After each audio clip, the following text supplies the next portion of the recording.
This is the Therapy Chat Podcast with Laura Reagan, lcsw-c. The information shared in this podcast is not a substitute for seeking help from a licensed mental health professional. And now, here's your host, Laura Reagan, lcsw-c.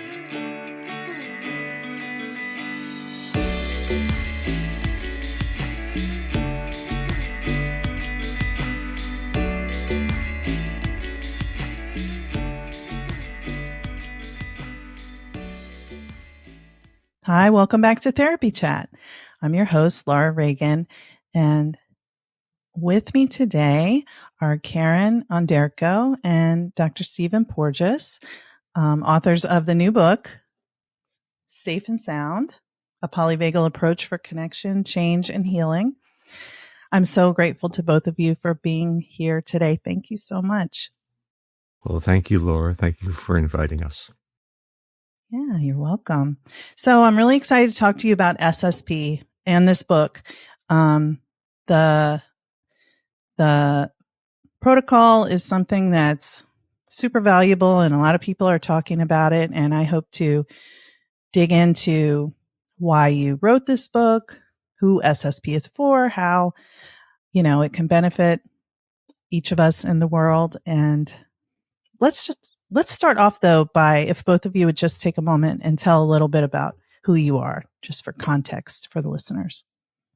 Go ahead, Karen. Well, I'm Karen Onderko, and I've been in this world of nervous system regulation and SSP for almost a decade. And prior to that, I worked in a research lab at the University of Colorado. And that was a big shift in my career because before that, for 17 years, I was in the world of finance in New York City. Lovely. And I'm Stephen Porges, and I've been working on these ideas since, I would say, 1970, maybe the late 60s. So it's a long period of time.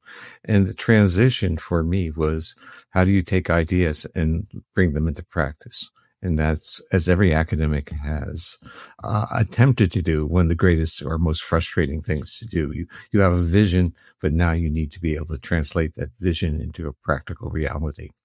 And that actually leads us to the story of not the intervention, but really the application of the intervention and, in a sense, the accessibility of it, because it was in my laboratory and I didn't know what to do next.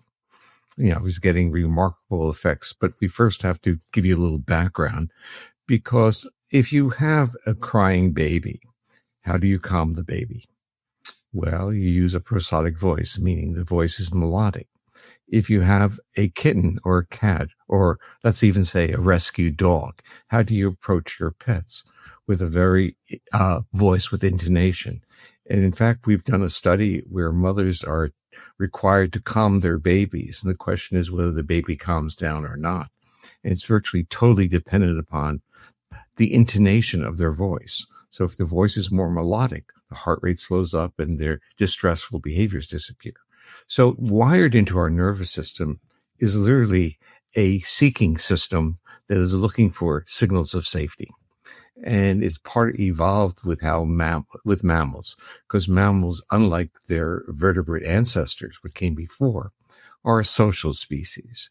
And so everything is about signaling the other that you're safe to come close to. And for social mammals like cats, dogs, horses, humans, intonation of voice is powerful and facial expression is important, but intonation of voice doesn't even require looking at the individual. And we all know that some people we like to listen to and some people we may agree with them, what they're saying, but the intonation makes them less than acceptable for us. So let's move it forward. I developed this intervention in the laboratory.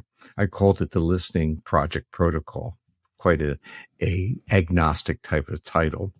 And what I wanted to do was develop a stealth intervention that the nervous system could not refuse, couldn't reject, couldn't turn off, had to respond to, and where the nervous system would move into a more accessible one. And in polyvagal terms, we mean turning on the social engagement system, downregulating your defenses or sympathetic fight-flight. And this was really the model. The model was intonation of voice. And so we created basically using vocal music initially with computer algorithms that filtered so that the intonation of vocalizations became amplified and virtually all the other frequencies became minimized. And that was what we tested in the laboratory, and it worked extremely well with children who had auditory hypersensitivities. It was working really great with autistic children.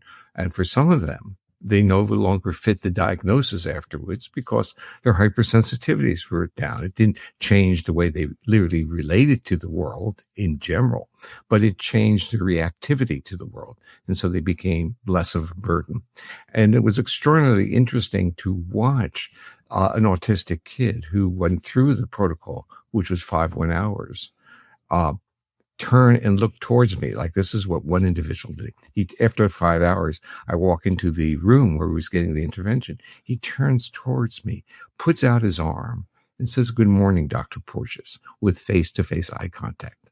And this is something you can't achieve with behavioral modification. But anyway, that was the story of the intervention. And then I didn't know what to do with it. And in walks into my house Karen and Randall Redfield from the Integrated Listening Systems. And they came to visit me when we were in North Carolina to discuss literally a podcast. And they told me what they were doing. I said, "Well, I have this intervention. You might find it of interest."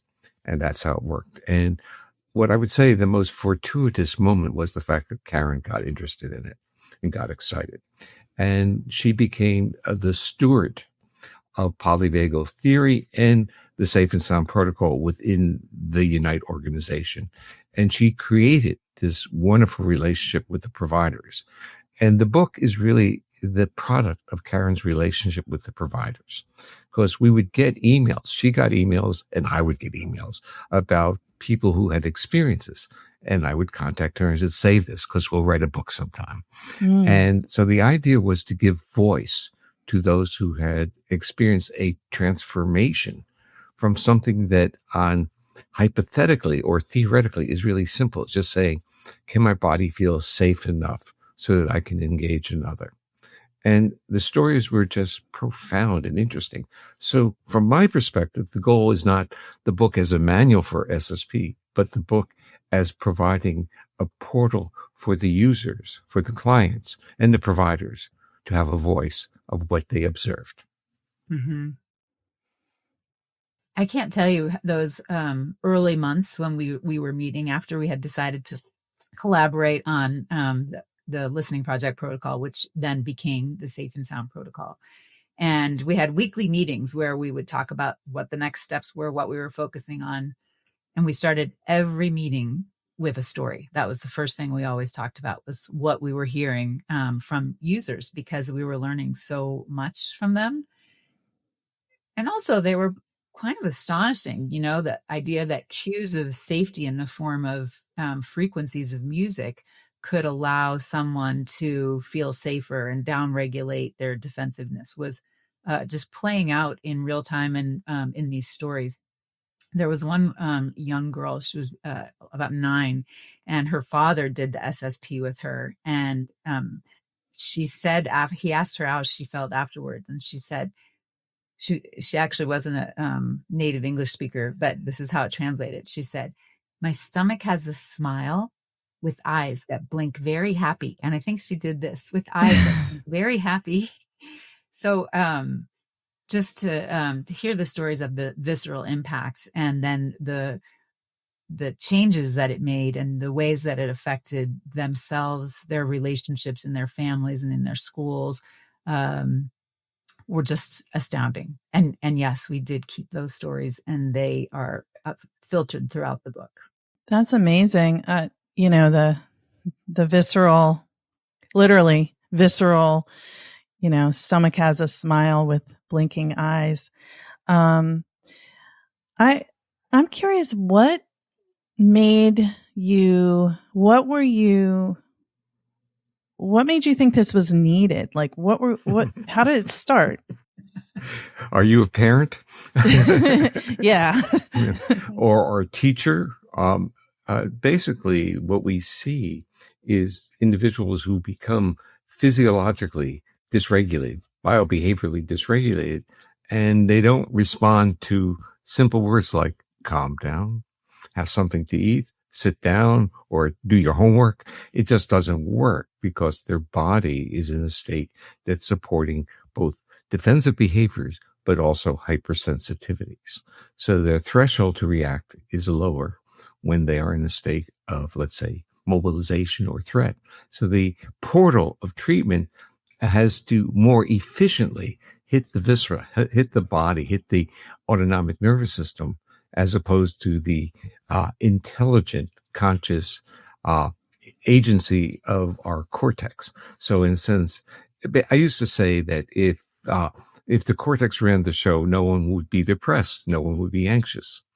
You know, they would just command themselves not to be anxious. Yeah. And in a sense, many people who like go through grieving or really severe situations are told by friends, spouses, get over it. You know, it's like, you know, you're a grown person, take it, you know what you need to do.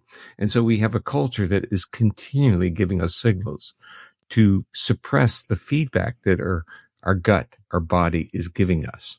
So the development of SSP was to really signal the system that regulates our bodily feelings and to give it signals of safety, because if it has signals of safety, it's going to automatically dampen signals of defense or reactions of defense. Yeah, it's amazing. I mean, I have to say, as someone who's experienced it myself in adulthood, I mean, I'm 53. You don't know, well, for myself, and this is maybe something to discuss, like, I didn't know how I was responding defensively. I thought certain things were just my personality. Like I tell people I thought I was really nice, but I'm really not as nice as I thought I was, because I actually have my own opinions and what I like and don't like. And instead of being like, sure, whatever you want's fine with me, or, well, I guess I can't say no to that. You know, it's like, oh, yes, you know, I like this, I don't like that. So Laura, what you're really describing is really everyone. And what everyone does Yes. is whatever they do, they have a narrative of why they've done it. And that makes them a good person. So they Right. create the role of being heroic, even though they may be reactive, they may be evaluative. But remember, they're doing that for a good reason. So it's like, you know, it's for your own good I'm acting this way towards you. So we are a very evolved creative species. But what we do is we take those bodily feelings and we retell the story. What are those bodily feelings doing? Well, they get into our body, or they are our body, and we broadcast them. And they're broadcasting signals of threat, of uncertainty, of fear, and they're impacting on those around us, not just our children, our friends, our spouses, but even our pets. So because our voice, our motor movements are really broadcasting those physiological states. So Safe and Sound Protocol is all about the broadcasting of physiological signals and then reversing it and saying, what happens when you listen to signals of safety? What does your body do? And what happens, and this is where, especially in the world of trauma, it becomes really interesting, potentially exciting, but also potentially, I'm going to say, let's use the word interesting, because what it does is it sends a signal that the body cannot refuse to interpret as being safe. And when the body gets a signal of safety, what does it do? It becomes accessible. If you carry trauma, that bodily feeling of accessibility carries on a different meaning. And that meaning is vulnerability. So with trauma, SSP found a different home than it did in, let's say, pediatrics and autism and hypersensitivities. Because with them, with those who are hypersensitive without severe trauma histories, and they merely could process the signals of safety, and suddenly the hypersensitivities miraculously change, surprisingly, because of the dependence of hypersensitivities on physiological state. And actually I have a lot of data on that now. And so the issue is we're not hypersensitive independent of our visceral state. So it's like we're broadcasting. Of course, if I'm like this, my body is ready to defend. But what happens in the world of trauma? The body can't help but respond. So it becomes more, let's say, open, more accessible. And now there's an interoception. Those bodily feelings are no longer a gut that's smiling. It's a gut that says, I could be injured because the last time I was in that state and I trusted, I was hurt. And so the cortex is interpreting the interoception, the feedback, and suddenly the person reacts, says, can't listen to this anymore. And the trauma therapists were smart. And I would say I wasn't that smart, because when I heard some of these reactions, I basically like following simple rules. And the rule is do no harm. And if someone is reacting adversely to something that I created, I don't want any part of it. I just don't want it used in that population. The trauma therapist said to me, he says, this is powerful and we know how to harness it. And they did it through titration, slow processing of, in a sense, allowing the body, the nervous system, to understand those feelings before they get interpreted as being potentially instead of vulnerability. They're saying, I'm now describing what it's feeling, and that's interesting. I'm going to do a little segue for a moment, because I was working with a 42-year-old adult. This is in the 90s. And he was an autistic adult whose mother said he's the most selfish, nice person I've ever met. I said, what do you mean by that? She says, all he does is everything about me is about him. He's concerned, will I be alive? Will I be this, to take care of him? So they came to my lab. And after the 5th day, he's the one who reached out and said, good morning, Dr. Porges. But I then asked him, I said, how do you feel, John? And there's dead silence, because he's very bright. He's seeking a word that describes those bodily feelings that he was so unfamiliar with. And then slowly, with his Alabama accent, he says, relax. And because he couldn't find the word. He had no experience with the word. And so this is the beautiful thing, is through interoception, the experience. And this is what the clinicians work with as the body starts to talk. And that language is now being interpreted. Ooh. Yeah, that was a lot.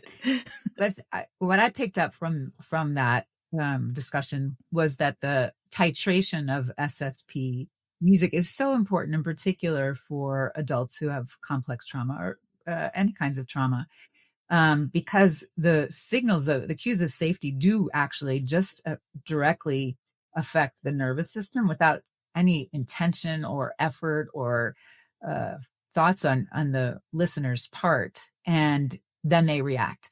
And paradoxically, having a sort of a reaction or negative reaction early on is a great signal that the SSP is going to be quite helpful for that person, but that the therapist is going to need to figure out the titration so that they have enough listening that they don't get to that kind of reactive point.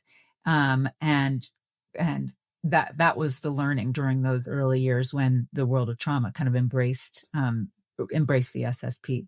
Children don't seem to need the same levels of titration as adults do. Not only is the titration the amount of listening to the SSP that's important to focus on, but the therapists themselves have to be in a connected ventral vagal state in order to deliver it. So the SSP is sending cues of safety, and when the provider's cues are in line with the cues of safety from the music, things go very well. And for the therapist to be attuned and present with their client is so key, because first of all, that's how they'll notice if it's getting shaky at all. But also their cues of safety that they're giving to the client are themselves allowing the client to be curious and receptive to what's happening. Yeah, thank you. I know, I think that one of the things that I would like to kind of put out there with this conversation is sometimes people may get the idea that SSP is like one of those things where, you could go to like a wellness spa and just hook yourself up to it and do the thing. And then, this magical effect and good to go. But it's really a relational experience. And, I've talked to some people who've done it where they listen completely on their own. The provider set it up for them and they just listen on their own. And they might say, yeah, it was cool. Yeah. It was helpful. And I'll say, did you experience this? Did you experience that? Did you experience this? And they're like, no. So for me, it was like a super profound experience. And, the second time I did it, it was super profound again. Although, the first time it was like a night and day change. And then the second time it was like deepening that effect. So any thoughts on that? The part about like it being relational and. Let's start by saying that it's not a standalone therapy. Now, when I developed it, I thought it might be for hypersensitivities and where there is a sense a child feels safe enough to go into a clinic with another adult. But when we start moving into the adults, it started to be a totally different story. And then I started to realize that the adult is coming into the therapy without a protective another adult. So the person is now having to drive there, or go there, walk off a flight of steps, sit down in the waiting room, go in, and then be one-on-one with another adult. So there's no one literally taking care of the client in the way that we like to think, if I give up my defenses, is there someone here to take care of me? And what you're describing is that the adjunctive therapy of the Safe and Sound protocol works best when the physiology of the client feels safe enough to give up defenses. In a sense, then is going on this journey of shifting into these different states. But if they don't feel safe enough, the body's going to react to it. And it's either not going to go anywhere in terms of the treatment, it's just going to be blah, or they'll be more hyper-reactive to it. And when I developed it, this is really the issue was, I thought it was stealth that, it just could slide in. And I didn't realize that I was not the best person to test it. It's like, because I kept on wanting to get more change. I want more power in it. And I would say, this is just so trivial. It's just not enough, until we tried it on some severely autistic individuals. And then, of course, when the trauma world start using it. And the issue is, if your body is already retuned into a state of more fight flight, then it can be extraordinarily profound, because the body is not necessarily welcoming to turn those defenses off. And what this is doing is it's bypassing the welcoming. It's just doing it. And then you basically get the response. And now you're in a therapeutic with that relationship with the therapist. How do you navigate? How do you use that information to inform the client about the journey they're on? Yeah. As an example, if I can just tack on to that, of SSP being pairing really well with other modalities and maybe even being an accelerant of other modalities.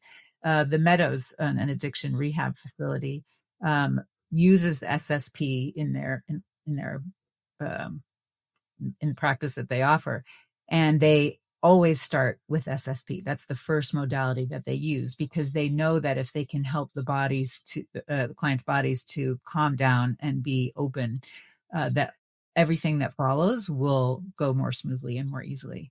And I would say that most people delivering SSP, most SSP providers, do use SSP within the context of their discipline or the other modalities that they use. So that includes even in the pediatric world, like OT and play therapy. Yeah. And that is what I've begun to gather, that, a lot of people use it with somatic experiencing. I don't know, maybe EMDR, SE, you said it's somatic experiencing. Yeah, it actually fits very well with actually, it fits well with all therapies because they're all about, in the world of trauma, I like to simplify what is trauma therapy. It's about a journey of becoming re-embodied. What does that mean? It means you start becoming more aware of the signals that your body is sending. Because what does trauma do? Trauma disrupts the feedback loops, the interoceptions, the feeling, and numbness becomes one of the features, flat affect and numbness. So if we step back and say, what is that telling me?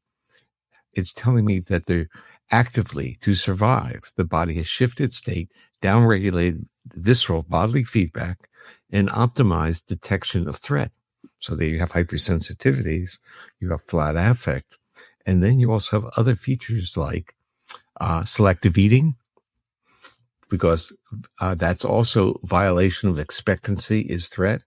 And then in the world of trauma, you see the, I would say, complementary symptoms like irritable bowel problems or gut problems. Yes. And so what much. that is telling you that the ventral vagus, the social engagement system, went for a vacation, and now the body is vulnerable to its sympathetic defenses or its dorsal vagal defenses. So what you have is, in a sense, with the gut, either constriction, which is constipation, or total evacuation, which is diarrhea. And so you have these oscillatory features because the body is trying to regulate digestion and elimination, but not in a more homeostatic way. So glad you said that about the gut, because I actually had wanted to go back to that when we were talking about interoception. And then you mentioned, the example of the child with the happy tummy and gut issues. I feel like they're so prevalent in our culture, and we have medicines and, Yeah. Okay. So jumping in on this, it's like saying it's one of the biggest, let's say, markers that we can see in our society, that this society is a traumatized or chronically stressed. It doesn't matter what word we're using, but it means that the homeostatic processes have been disrupted. I don't like using the word stress, and trauma in itself is only defined by the individual's response. So I like to move it back to the individual and say disruption of homeostasis is what we need to look at. And when you say the gut's not working right, you're saying homeostatically, my most primary metabolic system is dysregulated. And when does it get dysregulated? It gets dysregulated when the priorities of survival shift from, in a sense, serving the body versus trying to find safety in a dangerous world. Yeah. And I think it might be helpful if you would explain how you're defining homeostasis too, just for the listener. Okay, we'll keep this. Okay, homeostasis is, our body is, so much of what we're taught is that we have certain systems, we take certain measurements, and if they're out of balance, we do something to increase one limb or reduce it. So we work for a balance. We aren't sophisticated in our culture to think about the dynamic internal regulation through our autonomic nervous system of our physiological systems.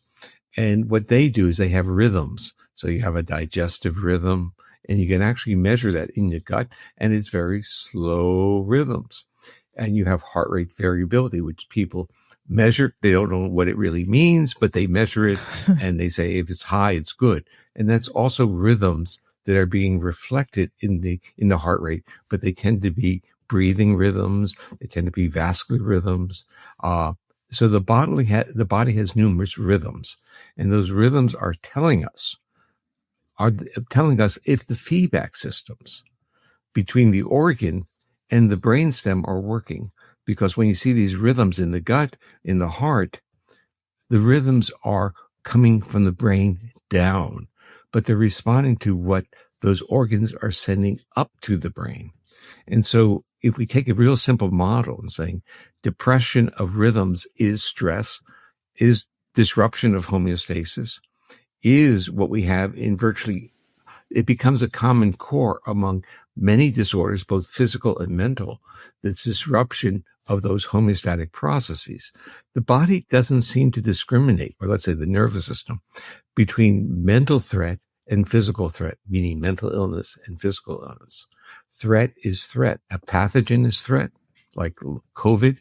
Now we have things like long COVID. And in long COVID, during COVID, the pathogen was real. And then the nervous system and the body fought the pathogen, won the war. But along the line, the winning of the war was never informed the system that defends. And so the nervous system became locked into a state of threat. And that's long COVID. But that's also chronic pain. So chronic pain is when the source of injury has healed, but you're still feeling pain. The pain is real. And this is where it gets into a real complicated space within medicine. If they can't find the pathophysiology linked to the symptom cluster, it then becomes viewed as if it's the patient's fault. The patient is maligning. And the issue on this is a misunderstanding. The patient is suffering and suffering through a neuroregulatory dysfunction, not through a pathophysiology.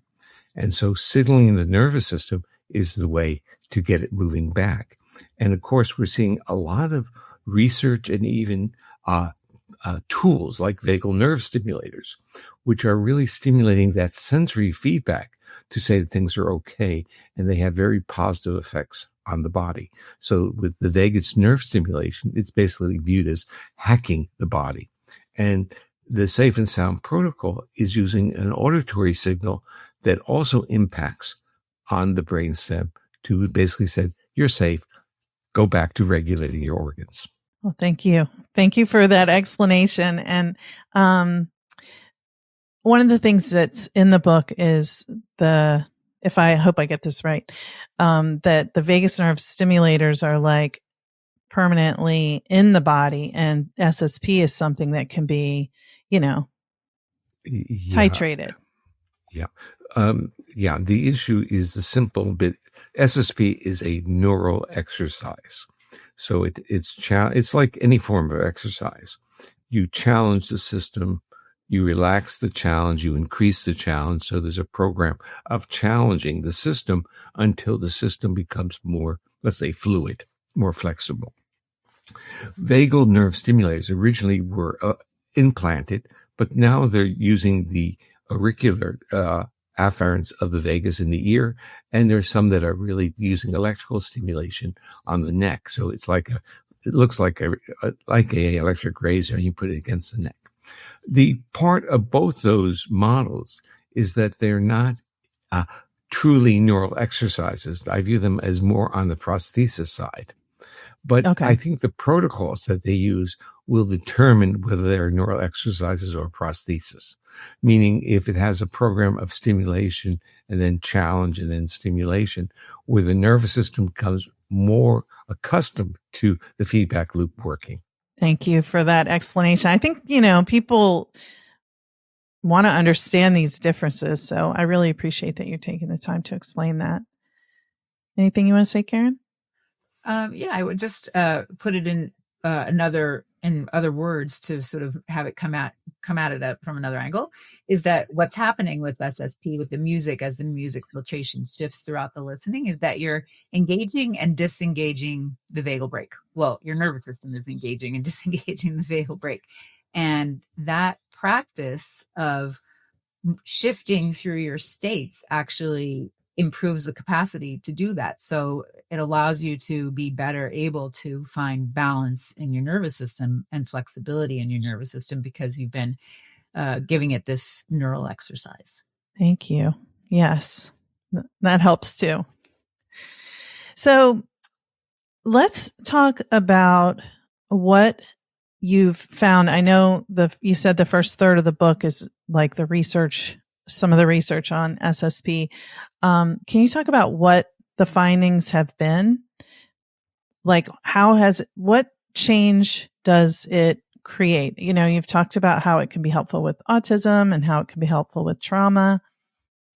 What have your studies shown? Yeah, I'll just start with the list and you can expand, Steve. So in peer-reviewed publications and studies, FSP has been shown to reduce auditory hypersensitivities and really sensory sensitivities in general, to improve auditory processing. That is to understand, to listen better and understand the meaning behind words.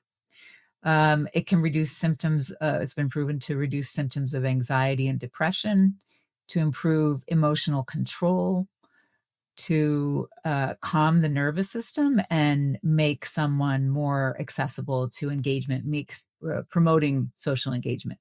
Yeah, that's a lot. Anything you want to add, Steve? Well, I would add to what the laboratory studies have been really quite remarkable. I really find the hypersensitivity domain really interesting because it's affecting not merely auditory, but also visual. And the paradoxical one where auditory hypersensitivity is reduced, but auditory hyposensitivity to voice is enhanced. It's reduced. So you understand human speech better. And so this has been a paradox in the treatment of autism because individuals who don't follow verbal commands have been assumed they can't hear. And yet they have auditory hypersensitivities. But those hypersensitivities are really masking the ability to extract human voice. It's a different process. It's a different structuring of neural regulation of middle ear muscles so that when we dampen the sound of low frequency predator sounds, the things that bother us, the rumble, then we can start pulling out voice.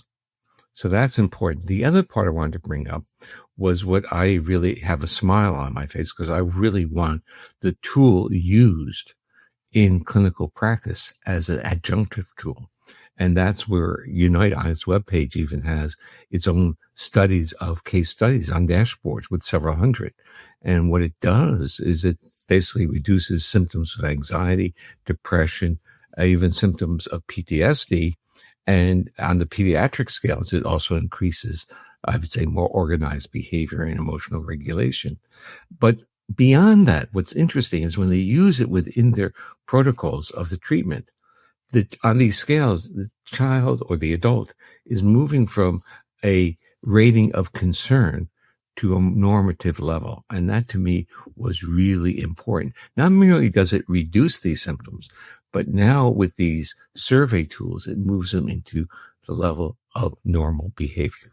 Yeah. So I feel like, I'm curious. I don't know how to ask this, so this might just not end up being a great question, but I'm curious about that, like the idea that autistic people are not, there's nothing broken with them. They're not flawed, but being autistic in a world that's very overstimulating can be excruciatingly difficult. And so you mentioned that word masking. It made me think of it. That is it that it lifts the way that the system is reacting to the overstimulation of the world. It's not going to take away the person being autistic. Yeah, I'd like, let's do it with my own biases. My biases can reduce the burden of suffering for humanity. Okay. Yeah. And when I look at individuals who carry a diagnosis of autism, I have one big question comes to my mind. What would their lives be if they weren't hypersensitive? Not what would their lives be if they weren't autistic, but what would they be without being hypersensitive? The unique way of thinking, I think this is remarkable and wonderful. And I come being an academic where many of my colleagues could be diagnosed on spectrum as part of that world. So you start understanding that creativity and focus on object is a gift for some people. But the issue is that the problem of compromising life is the hypersensitivities, the inability to be in social settings. And I see this as pain that does not need to be experienced. And that was really what was the motivation behind the Safe and Sound protocol. And I will tell you what I'm working on now. And this is a new product, and it's with a vision. I want you to take this visual image that if